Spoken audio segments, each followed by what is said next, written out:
Patrick Roger, 6h-9h sur Europe 1. Le débrief de la matinale, les temps forts de ce que vous avez entendu ce matin sur Europe 1. Elle était retenue au Yémen par un groupe armé depuis le 24 février 2015. Isabelle Prime a été libérée cette nuit et elle va rentrer en France dans la journée.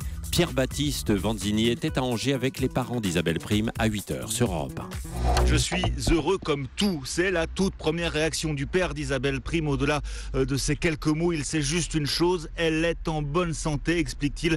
Mais je n'ai pas d'autres précisions. J'attends des nouvelles du Quai d'Orsay. Il est en train de partir pour rejoindre sa fille à Paris après une très courte nuit. Il a appris la nouvelle vers 23h hier soir. C'est donc la fin de plus de 5 mois d'attente depuis l'enlèvement de la jeune femme de 30 ans le 24 février dernier. Il ne reste plus qu'un peu de patience à avoir avant qu'ils ne puissent serrer Isabelle dans leurs bras. Pierre-Baptiste Vanzini à 8h sur Europe 1. Florian Philippot, le vice-président du FN, était mon invité pour l'interview politique de 8h20 sur Europe 1. Pour le moment, la justice a donné raison à Jean-Marie Le Pen. Le parti l'a convoqué à se présenter devant le bureau exécutif du 20 août. Avec quel objectif et quel motif de cette convocation ? Revenir sur l'ensemble des propos qu'il a eus début avril, on se souvient. Sur les chambres à gaz et exactement, Pétain, ou la démocratie, etc. Et puis tout ce qu'il a dit depuis, toutes ses provocations, ses souhaits de défaite du mouvement, les insultes qu'il a pu tenir à mon encontre, à celle contre Marine Le Pen, ou etc. Et voilà, bon, c'est discuter avec lui de tout cela, évidemment. Et ensuite ? Eh bien, le bureau exécutif prendra sa décision. C'est-à-dire l'exclure ? Mais je ne suis qu'un membre sur 8 du bureau exécutif. Florian Philippot, retour de la Ligue 1 de football ce soir. Tous les regards sont rivés vers le PSG et leur nouvelle recrue, la star argentine Di Maria.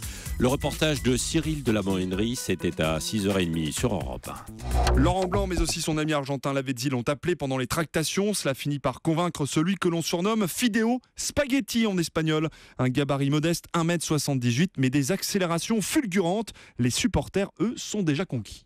C'est un super grand joueur, c'est un top player comme on n'a pas eu depuis longtemps et on est super fiers. Il faudra attendre 3 semaines pour voir Di Maria sur un terrain. En attendant, le PSG a annoncé 2 autres bonnes nouvelles. Zlatan Ibrahimovic et Thiago Motta resteront cette saison au club. De quoi donner à l'ogre parisien un appétit vorace. La nuit des étoiles, elle débute ce soir jusqu'à dimanche. À 6h45, Europe 1 vous répond. Alain Sirou, notre spécialiste espace, est venu nous parler de ce rendez-vous des amoureux du ciel. Et si cette multitude d'étoiles était aussi le signe d'une vie qui existerait ailleurs. Il y a plus d'étoiles dans l'univers que de grains de sable sur la Terre, mais on sait aujourd'hui que chaque étoile est entourée de planètes. Et donc il existe des centaines de milliards de terres potentielles. Mais la seule qui soit aujourd'hui vivable pour nous, c'est la Terre. Il n'y a pas de solution de secours.